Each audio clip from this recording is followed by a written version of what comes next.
Across the vast plains of southern Africa, something stirs in the grass, a lioness on the move. Her name is Asha, and what she's about to do will defy every law of nature. Her movements are deliberate, efficient, the movements of a predator accustomed to hunting alone. But her condition tells a story of struggle. Her ribs are faintly visible through her coat. Each step reveals the exhaustion of several failed hunts. For 3 days, she has not eaten.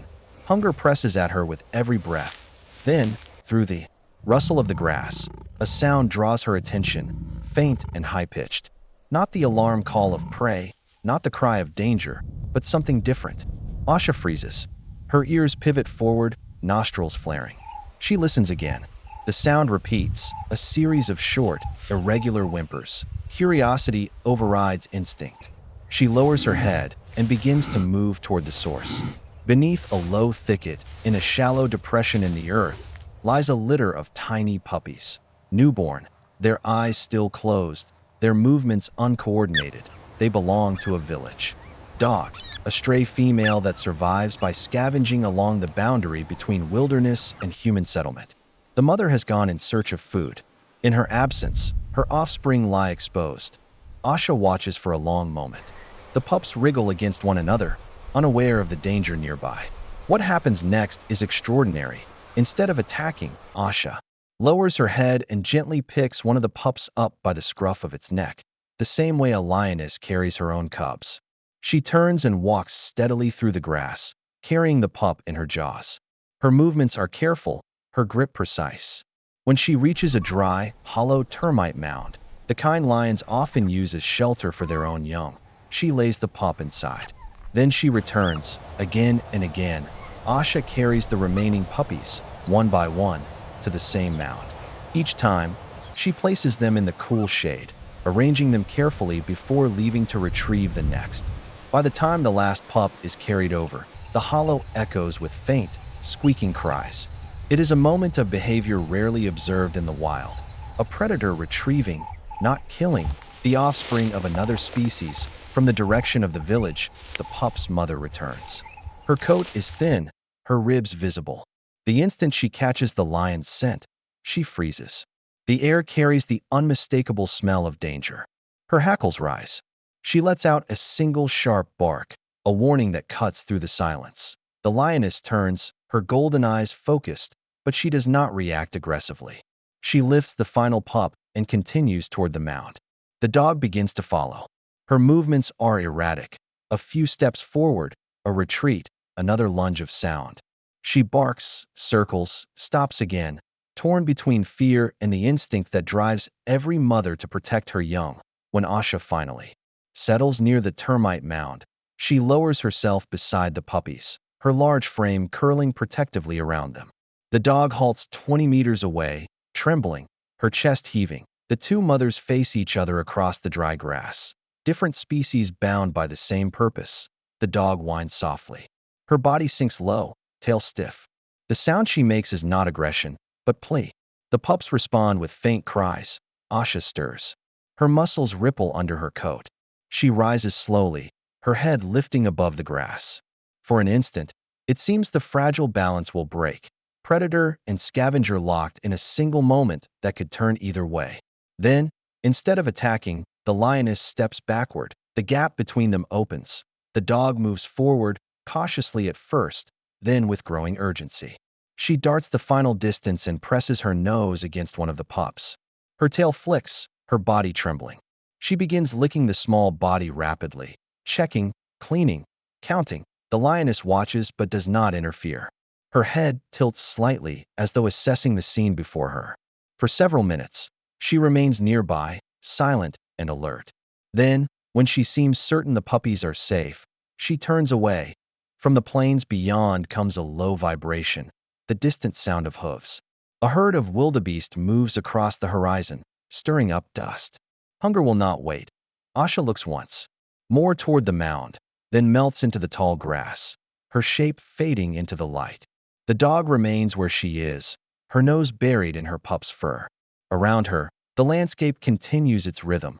The wind through the grass, the distant rumble of hooves, the occasional call of a hornbill. For several hours, the mound remains quiet. But peace in the wild is always temporary. By dusk, new movement stirs at the edge of the clearing. A jackal emerges, drawn by the scent of newborn life. Its coat is thin and gray, its steps cautious. It stops, head low, listening. The cries of the puppies carry faintly through the grass. The dog reacts instantly. She leaps forward, barking with raw intensity. The jackal hesitates. It is larger than her, faster, but the sudden defense takes it by surprise. It freezes, tail twitching, then begins to circle, keeping low, from above. Vultures descend in slow spirals, attracted by the noise. Their dark shapes pass across the ground like drifting shadows. The dog continues to bark, pacing between the mound and the predator. For the moment, her energy is enough to hold the threat at bay. Then, from the east, another figure appears. The lioness has returned. Her head rises above the grass, eyes fixed on the mound. The jackal instantly flattens itself and slips back into the brush. The vultures lift higher, adjusting their flight. Asha approaches slowly. Her steps are deliberate. When she stops beside the mound, her body blocks the light, casting shade across the hollow. She lies down, chest against the ground, facing the same direction as the dog. The smaller animal freezes but does not flee.